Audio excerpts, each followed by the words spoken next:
again, there's an existential question here. So if you were to talk to any of the putative leadership candidates, they would probably tell you that, look, I'd love to stand for the leadership, but at the moment, I've just got to keep my seat and I've got to invest all my time and energy keeping it. And most of the people on the candidates list that we've got have majorities of 15,000 to 25,000. None of them are safe. And that's an extraordinary position to be in, whether you're Kemi Badenoch, Shapps, Mordaunt, Robert Jenrick. None of these people are actually safe because what we are seeing is so unprecedented. Now, they probably should, on the most part, be all right, but they're all engaged in a kind of dogfights in their constituencies, and that limits the amount of manoeuvring they can be. Because also, who are you going to wine and dine? Who are you going to be trying to woo? Because you're not clear who's going to survive again. The Times' political editor Steve Swinford has been finding out about this morning. Steve. Good morning. The lack of enthusiasm was almost palpable there on both sides, I presume. He's deigning to write a column, which he's paid for, about politics, and that's pretty much it. And he's not going to do any more. We talked about this yesterday, that maybe he comes in towards the end of the campaign, maybe he goes on the trail. Is it because the Tories don't want him, or is it because he doesn't want the Tories? What's the reason behind all this? I think it's possibly a mix of both. I think, look, he wants the Tories. He wants the Tory leadership. He wants to be prime minister. But does he want Rishi Sunak? Does he support Rishi Sunak? He has said some pretty aggressive things about him, how he's kind of dragging the party to defeat, how he's lacks a positive vision, all of these things last year, because he blames him for losing his premiership. So is he going to try to help him out? Probably not. But at the same time, the Tories are pursuing a core vote strategy now. So the belief from some people tell me is the red wall is gone. It's going to be decimated in this election. And if you look at where Rishi Sunak's going, he's not visiting the red wall. He's visiting seats in the south. He's visiting seats with 10,000 majorities, 15,000 majorities. 24,000 yesterday was one of the seats that he visited. So there is a defensive strategy that seems to be consolidating Tory majorities in the south. And this question is, does Boris Johnson actually appeal to a lot of those voters, or would he deter people or distract from voting? So that's the kind of issues they're grappling with. How much do you reckon the Tories are talking about after the election period? There's a piece in the Times about who the runners and riders are. Do you reckon that's already on the front of mind of people, that we'll need to see who survives, we'll need to see what type of Tory they are, and actually we need to start thinking about what comes next? Is that point 2 on the list of things they're thinking about? How high up is it, do you reckon, at the minute? Well, for some of them, it's not a thought at all, because they're ready to lose their seats and they're worried about where their jobs are going to be or where their employment is going to be. For those that think they'll be around for what comes next, yes, that is number 1 on the list at the moment, is who can lead. But again, there's an existential question here. So if you were to talk to any of the putative leadership candidates, they would probably tell you that, look, I'd love to stand for the leadership, but at the moment, I've just got to keep my seat and I've got to invest all my time and energy keeping it. And most of the people on the candidates list that we've got have majorities of 15,000 to 25,000. None of them are safe. And that's an extraordinary position to be in, whether you're Kemi Badenoch, Shapps, Mordaunt, Robert Jenrick. None of these people are actually safe because what we are seeing is so unprecedented. Now, they probably should, on the most part, be all right, but they're all engaged in a kind of dogfights in their constituencies, and that limits the amount of manoeuvring they can be. Because also, who are you going to wine and dine? Who are you going to be trying to woo? Because you're not clear who's going to survive again.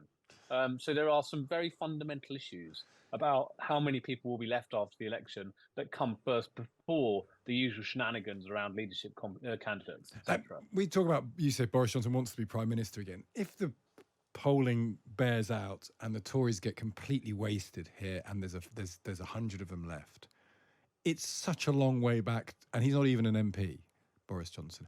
It's such a long way back to being a Tory MP, prime minister again, that presumably he has to give up at that point.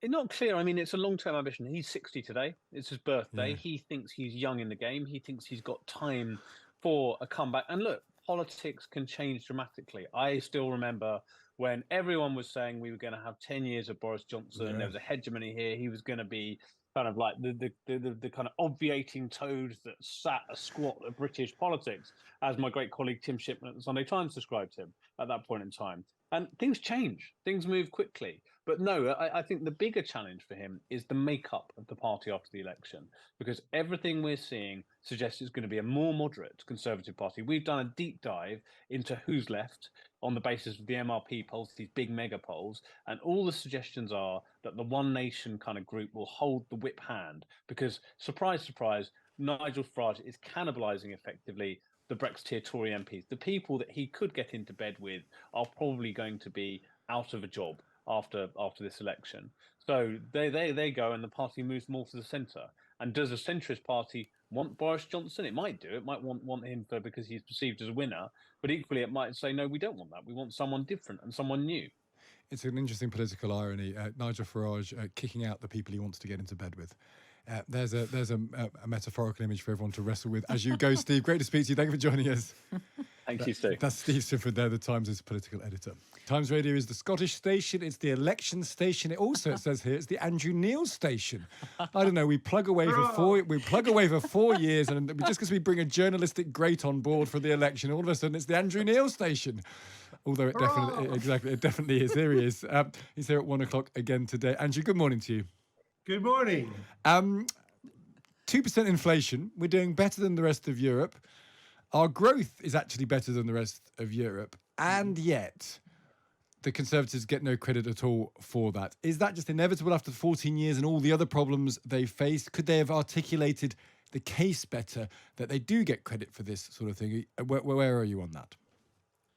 Before I answer that, can I just point out that Scottish football team might not be doing very well, but the Scottish cricket team in the T20 competition in America has been doing very well. Yes, the Scottish cricket team. It got knocked out, though. It got knocked out, though, Andrew. I know they got knocked out, but they still did pretty well. They did Details.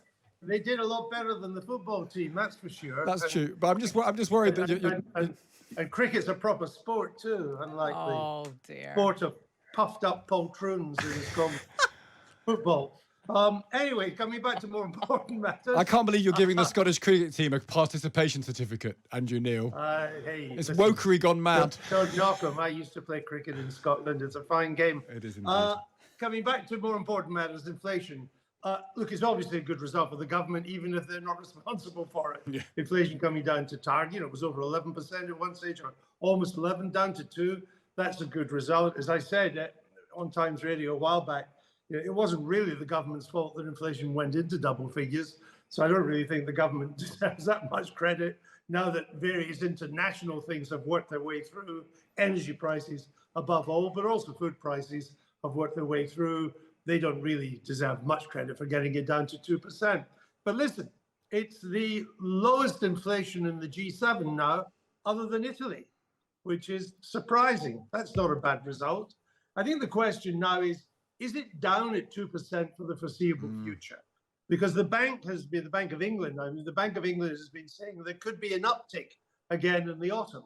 We don't know if it still feels that or not. And also, will they now cut interest rates? Now, I do think there's really questions Rishi Sunak's wisdom in going for an early election, because I'm not sure the bank will want to cut interest rates during an election campaign. Yeah. So I'm not sure it's going to do it this week, but it could have done it in August and it could do it again in September.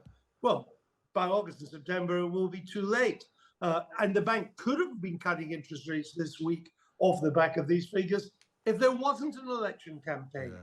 But Mr. Sunak will get none of these benefits, and therefore I don't think any of the benefits of inflation being down to 2%.